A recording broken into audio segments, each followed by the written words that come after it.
Bonjour, on se retrouve pour nos deux halachot du jour. Ilchot Netilat Yadayim, toujours, chapitre 4. Halacha Kaftet et Lamet, c'est-à-dire 29 et 30.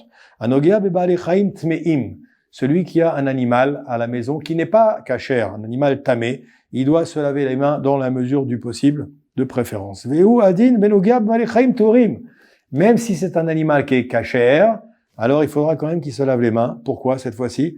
Parce qu'il nous dit ici que, a priori, un animal est toujours plus ou moins sale. Et donc, on va se laver les mains à la fois pour la propreté et à la fois pour le problème de tum'a, d'impureté, spirituelle. Mais si maintenant l'animal est vraiment propre, vous avez par exemple un chat qui est très très propre parce que vous vous en occupez bien, ou parce que vous êtes sûr que vous avez fait la toilette, etc., alors là, vous pourrez toucher le chat sans faire netilat yadayim. Ça n'est pas exigé par la halakha parce que l'animal est propre. Deuxième halakha, l'halakha de Lamed, anogea belichat ha'af yesh omrim she'en sarich netilat yadayim v'yesh cholkim. Il y en a qui disent que quand on a le nez qui coule, un petit peu de lard, ça veut dire d'humidité au niveau du nez. Vous savez, des fois, on a, particulièrement en hiver, quand il fait un petit peu frais, on a le nez qui coule et puis on va faire comme ça, pour s'essuyer un peu le nez. On n'a pas besoin de se moucher, on ne veut pas se moucher, mais on a un peu d'humidité dans le nez. Est-ce qu'il faut se laver les mains ou pas? Parce que j'ai quand même touché là-bas un endroit qui coulait du nez, etc. On dit non, il faut pas de netilat yadayim. Il y en a qui sont pas d'accord, qui disent qu'il faut netilat yadayim. Alors la réponse, pour contenter tous les avis, velachen im ou be'emsa limoud.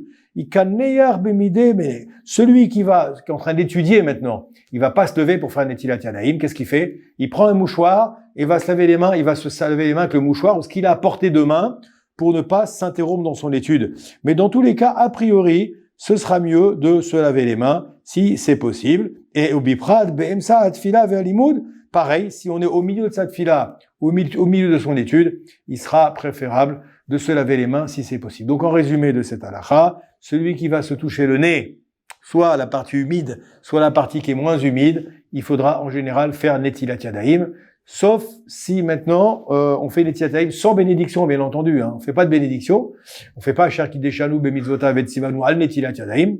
Si maintenant on est occupé en train d'étudier ou en train de prier, on pourra se nettoyer les mains avec ce qu'on a à portée de main, c'est-à-dire un tissu, c'est-à-dire éventuellement les murs qu'on a à côté. On peut également frotter les mains sur les murs. Voilà. N'oubliez pas le téléphone en bas pour les questions complémentaires. Bracha et hatzlacha, très bonne journée à tout le monde.